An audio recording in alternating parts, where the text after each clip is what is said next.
মাতা রাজবল্লভীর মন্দির, যা অনেক দর্শনার্থীর কাছে বলা যেতে পারে একেবারেই নতুন। তবে আমাদের রিলেটিভ সূত্রে এই গ্রামে যাতায়াত রয়েছে, তাই যখন এবারে রাজবলহাট গেলাম এই মন্দিরে যাওয়ার সুযোগটা আর হাতছাড়া করলাম না।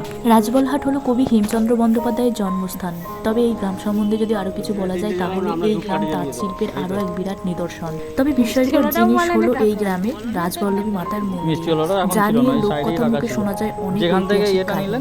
এক সদাগর নাকি কংসবতী নদীর উপর দিয়ে যাওয়ার সময় এই দেবীর দেখা পান, তাই তিনি এখানে এই মন্দির তৈরি করেন। তবে তা নিয়ে রয়েছে অনেক বিতর্ক।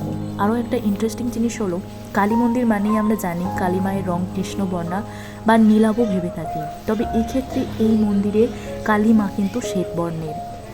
এবং এও দেখা যায় কালী মায়ের পায়ে একটি নয়, রয়েছে দুটি শিবের মূর্তি। ডান পা রয়েছে কালভৈরবের বুকের উপর আর বাম পা রয়েছে বিরূপাক্ষ শিবের মাথার উপর।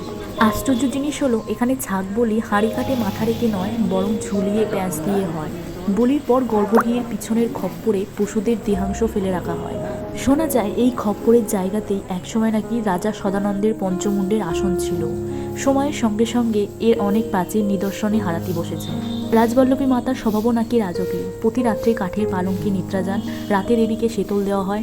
দুপুরে তার জন্য ঘাট্টা ভোগ রান্না করা হয় মাছ দিয়ে, যা দেবীকে দেওয়ার পর দর্শনার্থীরা এই ভোগ টিকিট কেটে গ্রহণ করতে পারেন। আগে টিকিটের দাম ছিল 30 টাকা, তবে পয়লা জ্যৈষ্ঠ থেকে তা 40 টাকা করে। টেবিল চেয়ারে নিচে বসিয়ে খাওয়ানোর সুব্যবস্থা রয়েছে। খাওয়া দাওয়ানোর পর বেশ ভালো করে জায়গাটিকে পরিষ্কার করা হয় পরের দিনের জন্য। এই মন্দিরে মেষ বলিও দেওয়া হয়, সঙ্গে মায়ের মূর্তিকে গ্রামের শিল্পীর হাতে বোনা তাঁতের শাড়িও কিন্তু পরানো থাকে।